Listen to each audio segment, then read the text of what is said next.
Hello, it is Tuesday, December 12th, 2023. I'm Chris Remo, and welcome back to the New York Times Crossword Daily Solve.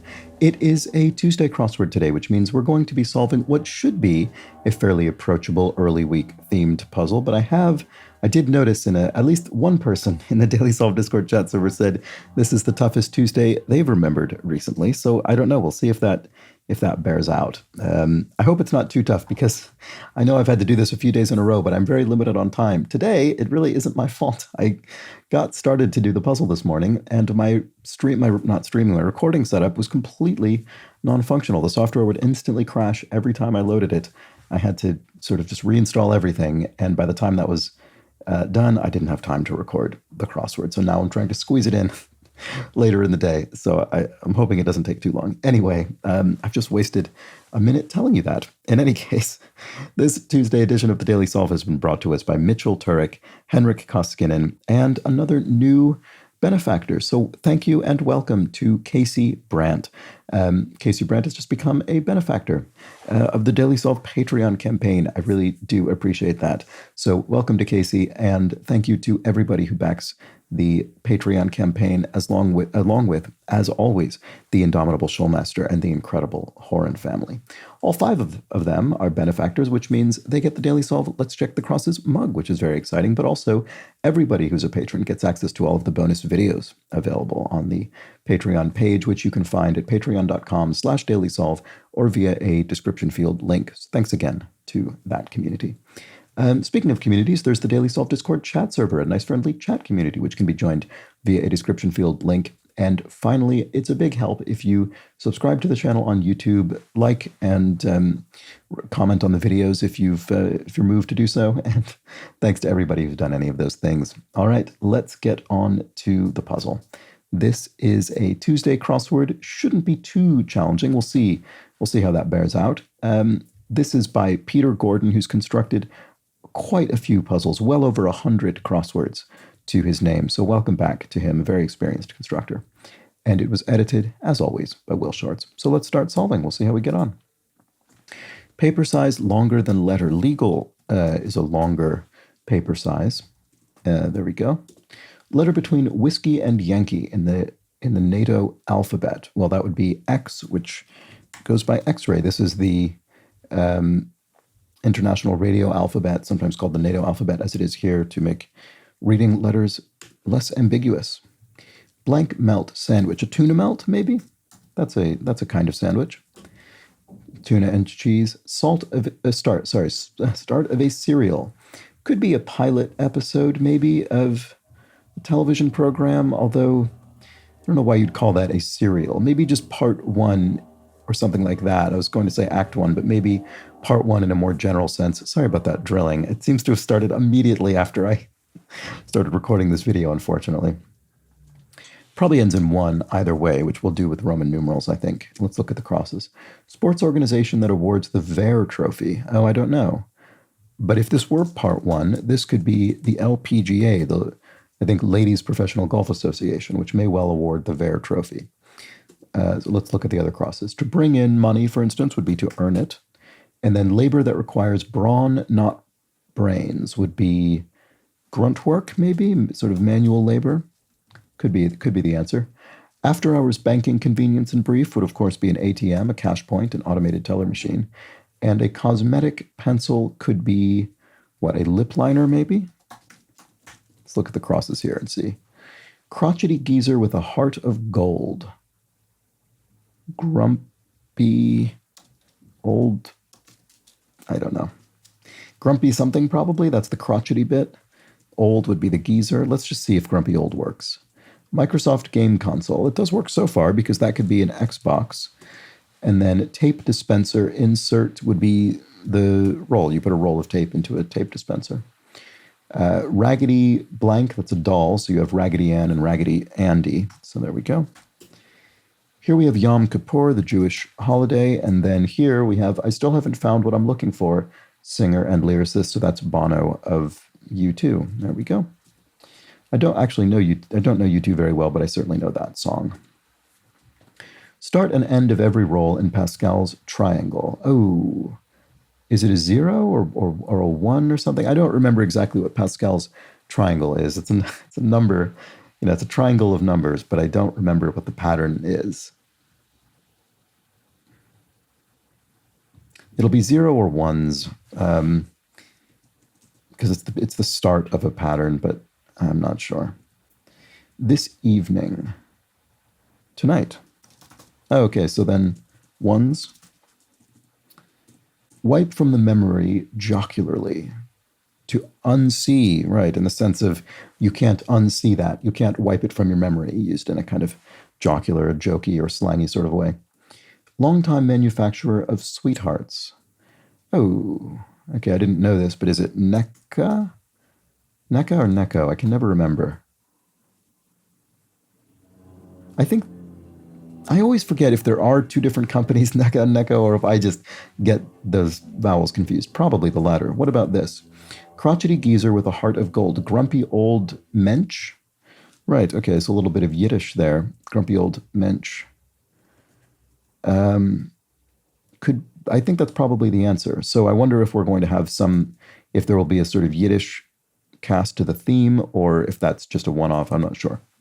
If you're very pale, you're ashen. You sort of blood is drained from your face, maybe. And king, queen, or rook would be a chess piece. Film with a huge cast may well be an epic film. And then a city bird, a pigeon. There we go, of course, found in cities worldwide. So Necco, here we go, is the longtime manufacturer of sweethearts, a confectioner. What about this? In a permissive manner, if you do something in a permissive manner, you do it laxly. You're not applying a sort of strict attitude. Comic actor Bowen. Oh, Bowen Yang. I think this is an SNL cast member, which is not the sort of fact I ordinarily know, but I just came upon a video of this person, an SNL sketch featuring this actor the other day, so happened to know that. Paper blank. Paper twin? Paper thin. Right, okay. You refer to, maybe you're laminating dough, you're making a croissant or something, and you have to get it paper thin. The Barber and Blank Wife, Sweeney Todd song. I mean, it looks like his. I've never actually seen Sweeney Todd, the musical, but I mean, it seems like this is what the answer would be. Home Sweet Home Needlepoint Pillow, e.g. Sewing something. Home Sweet Home Sewing Stitch? No, I don't know why that would be the answer. Home Sweet Home Needlepoint Pillow. I'm not sure. But let's look at the crosses over here. Sign of healing, a scar. You could have scar that forms as you heal from a wound. Director Kazan, Elia Kazan of On the Waterfront and so on. Film. Seal up, close. You could close a wound maybe, which will then scar over. Word with pressure, pocket, or pollution. Air pressure, air pocket, or air pollution are all phrases. And then capital of Azerbaijan. Do I have this right? It's not. It's Baku. Why do I? Oh, right. Okay. Sign of healing is a scab. Right. Okay. I had that completely wrong. Okay. That's funny that they could either of those could work, really. I mean, I suppose maybe a scar isn't a sign of healing. Well, it depends if you're saying it's a sign that healing has occurred or it's a sign that healing is in process. I suppose a scar occurs after the healing has concluded, whereas the scab happens as it's occurring. So anyway, I think they're both reasonable answers, but I put the wrong one in initially. All right, here we have data in password managers. Usernames? No, that doesn't fit. User IDs, maybe. In a password manager, you could save your user IDs and passwords to various websites and things. Here we have a coup d'etat that's been judicially suspended. So this is another thematic, probably punny sort of answer. State something or not sure. All right, let's jump back up here. Home Sweet Home Needlepoint Pillow, e.g. Maybe it's not Yiddish specifically. Maybe it is incidentally, but maybe it's that they all have to end with CH, because this does as well. And this could also, because coup d'etat, that could be a putsch, a kind of attempted government takeover. Oh no, sorry, I spelled that incorrectly. Sorry. So it'd be P-U-T-S-C-H. And that would be S-C-H. No, that's better. It is S-C-H because grumpy old men is an existing phrase, and then we add S-C-H to the end of it.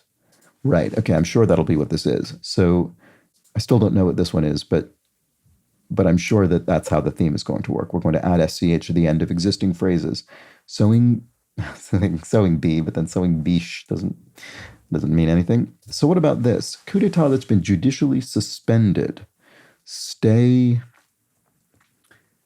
if you put a judicial suspension on something, you put a stay on it. You kind of temporarily suspend it. So stay of putsch, that doesn't make sense. Coup d'etat stayed. Oh, stayed. Yes, okay, it's a putsch that's been stayed, and stayed put is an existing phrase. So there we go. Stayed putsch, very good. All right, can we get anything from these crosses? Novelist Ken Kesey of One Flew Over the Cuckoo's Nest, for instance. Greek goddess of peace. Oh, sewing kitsch, sewing kit. There we go, kitsch. All right, great. That is a phrase. Sewing kit is a phrase, of course, and then kitsch would be, I see, the home sweet home needlepoint pillow. It's a bit kitschy. It's, sort of, I don't know, a bit corny maybe in that way. Greek goddess of peace, Irene. There we go.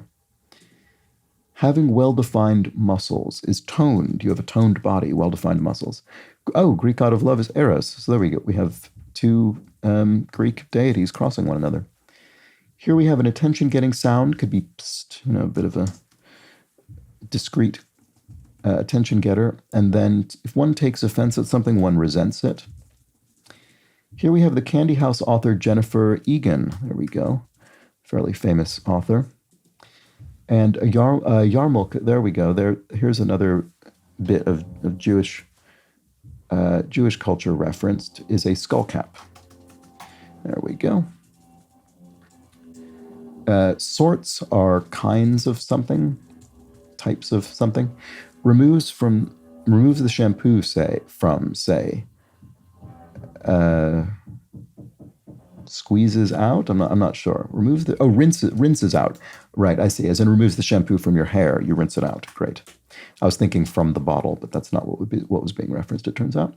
Rock band on Butthead's t-shirts. These are the cartoon characters Beavis and Butthead. AC/DC, which I kind of vaguely, I wouldn't have remembered that if you just asked me cold, but I think I can picture it with the clue there.